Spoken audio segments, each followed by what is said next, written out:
पहले चरण के चुनाव के बाद जो फीडबैक मिला वो फीडबैक कैसा आ रहा है आप लोगों के पास? बहुत ही उत्साहजनक है। हमने जैसे प्लान किया था, जैसे हमारी रणनीति बनी थी, जो हमारी अपेक्षा था उस प्रकार की अपेक्षा से हमारी फीडबैक आ रहा है।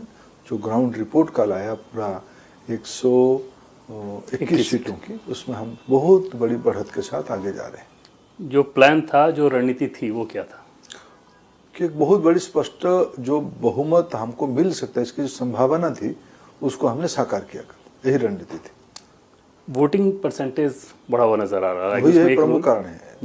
बढ़ी हुई वोटिंग परसेंटेज ही हमारी रणनीति का हिस्सा था।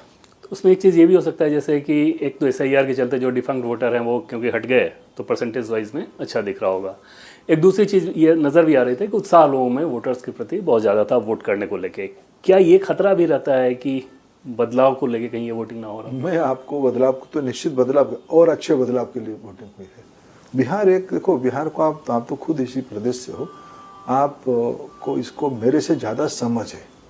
बिहार एक एस्पिरेशनल सोसाइटी है, आकांक्षी समाज है। कदम कदम बढ़ाते हुए वो आगे जाता है। कभी वो कॉन्टेंट नहीं होता है, पॉजिटिवली वो संतुष्ट होता है, लेकिन उसको और आगे उमंग रहता है, इच्छा रहता है आगे बढ़ने के लिए। उस इच्छा और उमंग को कौन साकार कर सकता है, उसके ऊपर तो उसके मन में चलता है। ये बिहार एक प्रजातांत्रिक मूल्यों को अत्यंत निष्ठा रखने वाला प्रदेश है। उस उमंग में सबसे इस बार ज्यादा पार्टिसिपेंट थे महिला। जिस ढंग से महिला वोट बढ़ी है, और मैं उसको ही लेके बहुत उत्साहित हूँ कि बढ़ी हुई वोट, जो लोग SIR को गाली देते थे उनको आज क्या कहेंगे वो लोग? किसकी वोट कट गया?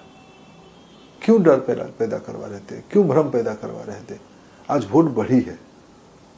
ये तो पहला बात SIR के प्रति उनको जो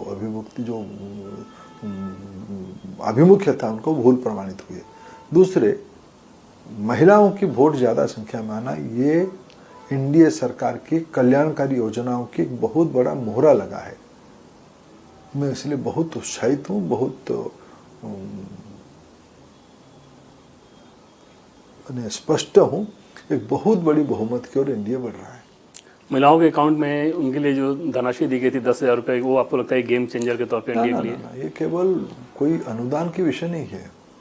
देखो, 2005 के पहले अगर बिहार की जंगल राज की सबसे कोई ज़्यादा नुकसान किसी को होती थी, बिहार की महिलाओं को होती थी। बिहार की महिला कई प्रकार की उत्पीड़न के शिकार होते थे। उनकी स्वजन के हराने का उत्पीड़न, उनकी आबरू पे हानि होने का उत्पीड़न, उनकी आगे ना बढ़ने की गतिरोध का उनके ऊपर जो मानसिक उत्पीड़न होता था, उससे बिहार की महिला सबसे ज़्यादा प्रभावित थी। 2005 से आगे जो शासन व्यवस्था NDA के नाम पे इस प्रदेश में चली, जीविका उसकी एक बड़ी उपलब्धि है। लालू जी और राबड़ी देवी के शासन की अगर बात करें तो उसके बाद 2005 का चुनाव हुआ, 10 का हुआ, 15 का हुआ, 20 का हुआ और अब 25 का चुनाव हो रहा है। फिर भी उस दौर को लेके इतनी ज़्यादा चर्चा क्यों? क्या भुला देना चाहिए जो लोग चारा घोटाले में संश्लिष्ट थे, वो लोग फिर जब उनको कभी मौका मिला, नौकरी बदले जमीन हड़पे कि नहीं हड़पे? उनके नाम पे कोर्ट कचहरी हुई कि नहीं हुई? चार्ज फ्रेम हुई कि नहीं हुई? ये तो राजनीतिक दायित्व बनता है। राजनीतिक चेतना, प्रतिद्वंदियों की राजनीतिक मुखौटा को पर्दाफाश करना, ये हमारे दायित्व बनता है। ये विषय ने कोई ऐसा विषय नहीं है, कोई गलत काम तो हम नहीं कर रहे हैं। भाई, आप करोगे क्या? आपको जब मौका मिला, पीढ़ी दर पीढ़ी कांग्रेस पार्टी को इस देश में सेवा करने का मौका मिला, उन्होंने सेवा किया, उन्होंने आमोद प्रमोद किया, उपभोग किया, संसाधनों को लूटा, परिवारवाद किया, भाई भतीजावाद किया। क्या इसको हमें आज मेरा प्रतिद्वंदी की इस विषय को मैं उजागर ना करूं? तेजस्वी यादव ये कहते हैं कि, और RJD की तरफ से ये बात कही भी जाती है, मान लीजिए पहले के शासन में कुछ रहा हो, उसके लिए तेजस्वी यादव कैसे जिम्मेदार हो सकते हैं जिनको अब मुख्यमंत्री का चेहरा बनाया गया है? जमीन के बदले नौकरी की केस में वो है कि नहीं है? यह प्रश्न उत्तर दे। उनकी पिताजी जो उनकी पार्टी की आइकन है, उनकी फोटो अभी लग रहा है उनकी पोस्टर में, क्यों नहीं लग रहा है? क्या उनकी राजनीति उनके परिवार के बाहर कभी है? कभी मैंने यहां देखा, यहां बड़े बड़े नेता RJD के भी प्रचार करते थे। रघुवंश बाबू होते थे प्रचार करने में, जगदानंद बाबू होते थे प्रचार करने में, अब्दुल बारी सिद्दीकी होते प्रचार करने में। आज कौन प्रचार कर रहा है?